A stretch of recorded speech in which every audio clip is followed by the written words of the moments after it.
नमस्कार. स्वाद चिदुरीचामध्ये तुम्हा सर्वांचं मनापासून खूप खूप स्वागत आहे. यावर्षीच्या दिवाळी फराळामध्ये आज मी तुम्हाला तूप वापरून शंकरपाळी कशी बनवायची ते दाखवणार आहे. कित्येक वेळा शंकरपाळी बनवून मग त्याचे परफेक्ट प्रमाण मी ठरवलेलं आहे आणि आज ते तुमच्यासोबत शेअर करणार आहे. या शंकरपाळ्या बिस्किटासारख्या खुसखुशीत तर होतातच, पण एक पदरी लाटूनसुद्धा त्याला खूप सारे लेअर सुटतात. शंकरपाळी जितकी तुम्ही लाटली असेल त्याच्या दुप्पट फुलते. तुम्ही या ठिकाणी पाहू शकता, प्रत्येक शंकरपाळी दुप्पट अशी फुललेली आहे आणि खुसखुशीतसुद्धा तितकीच आहे. इथे मी तुम्हाला वजनी, कपच्या आणि वाटीच्या तीनही प्रकारच्या पद्धतीने माप कसं घ्यायचं हे तुमच्यासोबत शेअर करणार आहे. याशिवाय शंकरपाळी करत असताना बऱ्याच वेळेला नकळत काही चुका होतात. त्या कोणत्या चुका होतात आणि त्या होऊ नयेत यासाठी काही टिप्स तुमच्यासोबत शेअर करणार आहे. पटकन रेसिपीला सुरुवात करूया. तर आज आपण अर्धा किलोच्या शंकरपाळ्या करणार आहोत आणि त्यासाठी इथं 500 ग्रॅम मी मैदा घेतलेला आहे.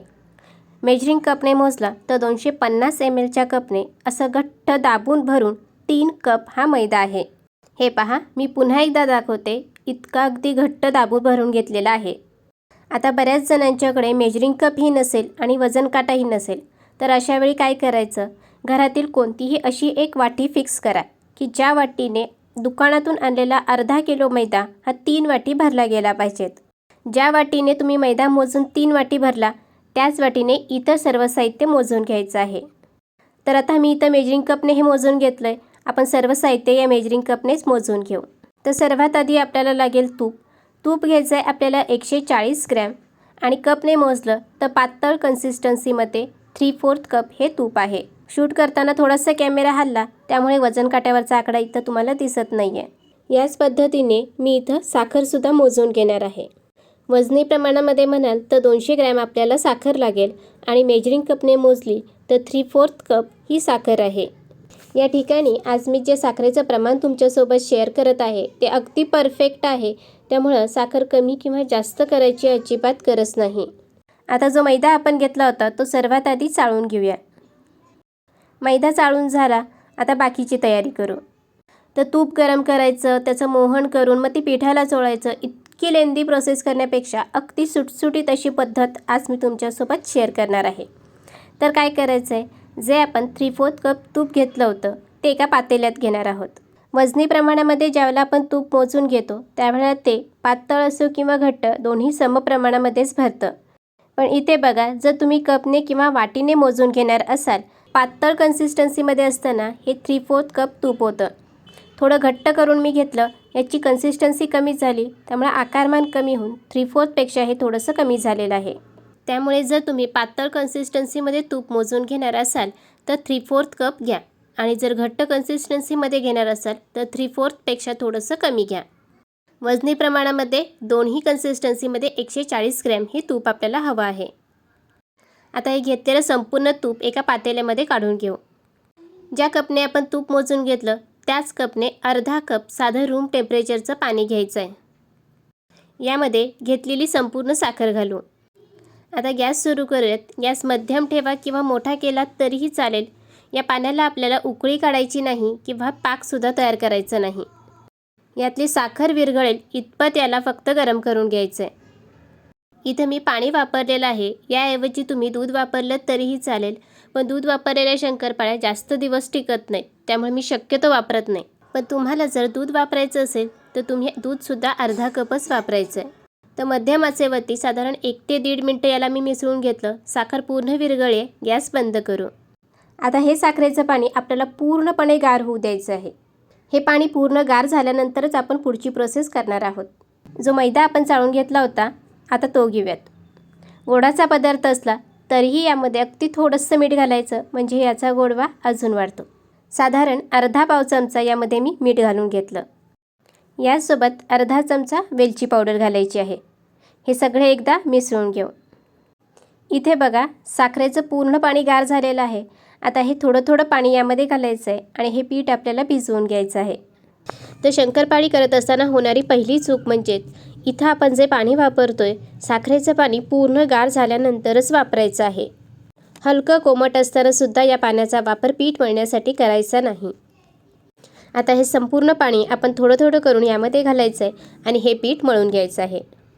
आता पीठ मळत असताना होणारी दुसरी चूक, पीठ आपल्याला अगदी हाताने घट्ट असं दाबून मळून घ्यायचं नाही, हलक्या हाताने हे मळून घ्यायचं आहे. शंकरपाळीचं पीठ तुम्ही अगदी दाबून दाबून खूप मळून घेतलं तर शंकरपाळी अजिबात फुलत नाही. तर इथे बघा, थोडं थोडं पाणी घालून मी शंकरपाळीचं पीठ भिजवून घेतलं. इथे मी पाण्याचं प्रमाणसुद्धा अगदी व्यवस्थित दिलेलं आहे तुम्हाला, त्यामुळं कमी किंवा जास्त अजिबात पडत नाही. आता हे भिजवलेलं पीठ तुम्ही पाहू शकता, यामध्ये खूप सारी जाळी धरलेली आहे. खूप मी दाबून मळून घेतलेलं नाही. आता हे जे पीठ आहे ते साखरेच्या पाण्यात मळले, त्यामुळं खूप चिकट आहे. लगेच लाटायला घ्यायचं नाही, नाहीतर मग ते पोळपाटला चिकटतं. त्यामुळे यावर प्लेट झाकू आणि फक्त 5 मिनटं याला सेट होऊ देऊ. यामध्ये जे तूप घातलं ते थोडंसं आळून येतं आणि पीठ घट्ट होऊन येईल.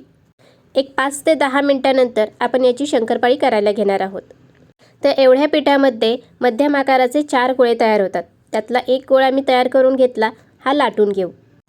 आता या गोळ्याची आपल्याला पोळी लाटत असताना पीठ लावायची अजिबात गरज नाही, कारण हे पोळपाटला फारसं चिकटत नाही. याची पोळी लाटून घेऊ. आता पोळी लाटत असताना तुम्हाला जाड लाटायचे तुम्ही जाड लाटू शकता, पातळ लाटायची असेल तर पातळ लाटू शकता. तुम्ही ज्या साईजमध्ये पोळी लाटाल त्याच साईजच्या दुप्पट शंकरपाळी तुमची फुलेल. शंकरपाळी मात्र खूप पातळ लाटू नका, नाहीतर ती तेलामध्ये जास्त करपते. थोडीशी मध्यम किंवा थोडीशी जाडसर अशी याची पोळी लाटून घ्यायची आहे. तर इथे बघा, पोळी लाटून झाली. पीठ आपण खूप दाबून मळलेलं नाही, त्यामुळे याच्या कडा फाटतात. तर सुरीच्या साह्याने कट करून घेऊ. जर तुमच्या पोळीच्या कडा फाटत नसतील तर याचा अर्थ तुम्ही पीठ खूप दाबून मळून घेतलेलं आहे. त्या शंकरपाळ्या जास्त फुलणार नाहीत. याच्या मी कडा कट करून घेतल्या आणि हव्या त्या आकारामध्ये आता याच्या शंकरपाळ्या कापून घेऊ. सगळ्या शंकरपाळ्या कापून झाल्यात, तुम्ही पाहू शकता. खूप मी पातळ लाटली नाही किंवा खूप जाडही लाटलेली नाही. याच पद्धतीने बाकीच्या शंकरपाळ्यासुद्धा करून घेऊ. तुम्हाला जर एकीकडे शंकरपाळ्या तळत दुसरीकडे शंकरपाळ्या कापणं शक्य असेल तर तुम्ही संपूर्ण एकाच वेळेला करून घ्या. पण जर अवघड जात असेल तर 2 गोळ्यांच्या शंकरपाळ्या कट करून घ्या, तेवढ्याच तळून घ्या आणि मग उरलेल्या शंकरपाळ्या पुन्हा लाटून कापून मग तळायला घ्या. कारण जर सगळ्या शंकरपाळ्या तुम्ही एकाच वेळेला करून ठेवल्या तर हवेनं त्या कोरड्या पडतात आणि त्यावर चिरा जातात. आणि अशा हवेनं वाळलेल्या शंकरपाळ्या किंवा चिरा गेलेल्या शंकरपाळ्या एकतर फुलत नाहीत किंवा तेलामध्ये सुटतात. त्यामुळे ताज्या ताज्या शंकरपाळ्या लाटून घ्या, कापून घ्या आणि लगेच तळून घ्या. आता शंकरपाळी तळण्यासाठी इथं मी तेल गरम करत ठेवलेलं आहे. तेल आपल्याला मध्यम गरम करून घ्यायचं आहे. मध्यम म्हणजे काय, या तेलामध्ये छोटासा गोळा टाकला, हे पहा, न करपता अगदी सावकाश वरती तरंगून आला. तेल आपलं मध्यम गरम आहे. आता यामध्ये शंकरपाळ्या तळून घेऊ. आता शंकरपाळी तेलात सोडली की तेलाचं तापमान कमी होऊन तेल हे गार होतं. त्यामुळं शंकरपाळ्या तेलात सोडत असताना गॅस मोठा करायचा आणि शंकरपाळी तेलात सोडायची. शंकरपाळी तेलात सोडली की थोडा वेळ सेट होऊ द्यायची. अर्धा मिनिटानंतर गॅस मध्यम करायचा आणि मध्यम आचेवरती शंकरपाळ्या तळून घ्यायच्या. शंकरपाळी तेलात सोडली की अर्धा मिनिट याला अजिबात हलवायचं नाही, याला थोडंसं सेट होऊ द्यायचं. अर्ध्या मिनिटानंतर शंकरपाळी झाऱ्याच्या साह्याने खालीवर थोडंसं हलवून घ्यायचं आणि तळून घ्यायची आहे. असं केल्यामुळे शंकरपाळ्या तेलात सोडल्यानंतरही तेलाचं तापमान अगदी व्यवस्थित राहतं, ते गार होत नाही. शंकरपाळी आपल्याला मध्यम आचेवरतीच तळून घ्यायची आहे. इथे बघा, शंकरपाळ्या आपल्या व्यवस्थित तळून झालेल्या आहेत. आता शंकरपाळी तळत असताना होणारी पुढची चूक. आता शंकरपाळीचा रंग तुम्हाला हलक्या बदामी रंगाचा हवा असेल तर शंकरपाळी थोडीशी पांढरट, हलका फिका गुलाबी रंग असतानाच तेलातून काढून घ्यावी. कारण काय होतं, शंकरपाळी तेलातून काढल्यानंतरही त्याची कुकिंग प्रोसेस ही सुरू असते. त्यामुळे शंकरपाळीचा रंग अजून वाढला जातो. त्यामुळे शंकरपाळी हलक्या गुलाबी रंगावरती असतानाच तेलातून काढून घ्या. आता शंकरपाळी ज्यावेळेला आपण तेलातून बाहेर काढतो त्यावेळेला ती खूप सॉफ्ट असते. असं वाटतं की अजून ओली आहे, कच्ची आहे. पण शंकरपाळी जशी गार होते तसा त्याला खुसखुशीतपणा आपसूक येऊन तिला कडकपणा येतो. त्यामुळं मध्यम आचेवरती शंकरपाळ्या हलक्या गुलाबी रंगावरती तळून घ्या. तर इथे बघा, सगळ्या शंकरपाळ्या तळून झाल्या. छान लेअर सुटलेले आहेत, फुलून डब्बल झालेले आहेत. मी तुम्हाला दाखवते सुद्धा. हे पहा, या साईजमध्ये मी शंकरपाळी लाटून घेतली होती. 2 शंकरपाळ्या मी हातात धरल्यात. तळलेली कोणतीही शंकरपाळी तुम्ही पाहू शकता, फुलून अगदी डब्बल झालेली आहे. ही शंकरपाळी आपण घडी न घालता लाटली होती, तरीही याला खूप सारे लेअर सुटून ही डब्बल अशी फुललेली आहे आणि तितकीच खुसखुशीत आहे. तुम्हाला मी तोडून सुद्धा दाखवते. हे पहा, बघा किती सुंदर बिस्किटासारखी खुसखुशीत शंकरपाळी तयार झाली आहे. इथं सांगितलेलं प्रमाण आणि टिप्स वापरून शंकरपाळ्या नक्की बनवून बघा. अगदी सुंदर खुसखुशीत अशा तयार होतील.